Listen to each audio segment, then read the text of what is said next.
അയോധ്യ രാമക്ഷേത്രം സമർപ്പണ ചടങ്ങിൽ കോൺഗ്രസ് പങ്കെടുക്കുന്നതുമായി ബന്ധപ്പെട്ട ചോദ്യങ്ങൾക്ക് ഇന്നും കൃത്യമായൊരു നിലപാട് വ്യക്തമാക്കാതെ ഒഴിഞ്ഞുമാറുകയാണ് കെ.സി. വേണുഗോപാൽ. നിലപാട് ഇന്ന് പറയണം, നാളെ പറയണമെന്ന് പറഞ്ഞാൽ നടക്കില്ല. സോണിയാഗാന്ധി ഉൾപ്പെടെയുള്ളവർക്ക് ലഭിച്ചത് വ്യക്തിപരമായ ക്ഷണമാണ് എന്നും കെ.സി. വേണുഗോപാൽ പ്രതികരിച്ചു. ഞാൻ ചോദിക്കുന്നത്, ഞങ്ങളെ കോൺഗ്രസിന്റെ പ്രസിഡന്റിനും അതുപോലെ തന്നെ സോണിയാഗാന്ധിക്കൊക്കെ അവരുടെ വ്യക്തിപരമായിട്ട് ഒരു ഇൻവിറ്റേഷൻ കിട്ടിയിട്ടുണ്ട്. ആ കാര്യത്തിൽ എന്ത് ചെയ്യണമെന്നുള്ളത് ആലോചിച്ച് പറയുമെന്ന് പറഞ്ഞിട്ടുണ്ട്. ഇത് നാട്ടിൽ മുഴുവൻ അഭിപ്രായം പറയേണ്ട ഒരു കാര്യമല്ലത്. ആ കാര്യത്തിൽ കോൺഗ്രസ് നിലപാടെടുക്കേണ്ട സമയത്ത് ആ കാര്യത്തിൽ അവർ രണ്ടുപേരും നിലപാടെടുക്കുന്ന സമയത്ത് നിലപാടെടുക്കും. അയോധ്യ രാമക്ഷേത്ര പ്രതിഷ്ഠാ ചടങ്ങിലൂടെ മതത്തെ രാഷ്ട്രീയവൽക്കരിക്കുന്നുവെന്ന് സീതാറാം യെച്ചൂരിയും പ്രതികരിച്ചു. ഇത് ഭരണഘടനാ വിരുദ്ധമാണ്. മതവികാരത്തെ ചൂഷണം ചെയ്ത് രാഷ്ട്രീയ ലാഭത്തിനായി ഉപയോഗിക്കുന്നുവെന്നും സീതാറാം യെച്ചൂരിയുടെ വിമർശനം. Religion cannot be politicized and be an instrument of state policy.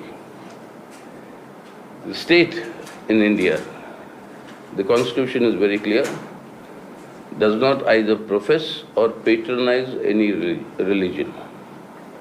But here this function is going to be, the inauguration is going to be done by the Prime Minister of India in the presence of the UP Chief Minister and maybe other those who are holding constitutional positions.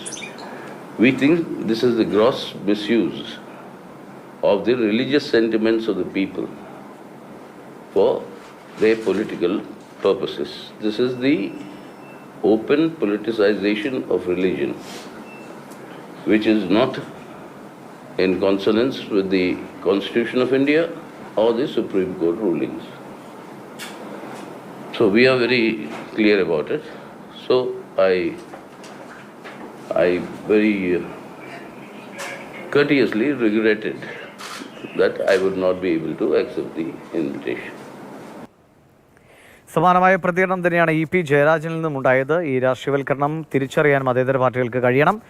മതത്തിന്റെ വഴിക്കും രാഷ്ട്രീയത്തിന്റെ വഴിക്കും ആകണമെന്നും EP. Jayarajan പറഞ്ഞു.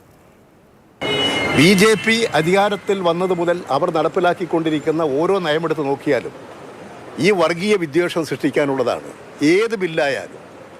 അപ്പോൾ അതിൻ്റെ അടിസ്ഥാനത്തിൽ വർഗീയ വിദ്വേഷമുണ്ടാക്കി ബി.ജെ.പിയുടെ രാഷ്ട്രീയ അജണ്ടയുടെ ഭാഗമായി ബി.ജെ.പിയുടെ രാഷ്ട്രീയ പ്രവർത്തനത്തിൻ്റെ ഭാഗമാണ് അയോധ്യ ക്ഷേത്രവും ഉദ്ഘാടനവുമെല്ലാം. ഇത് തിരിച്ചറിയാൻ ഇന്ത്യയിലെ രാഷ്ട്രീയ പാർട്ടികൾക്ക് കഴിയും.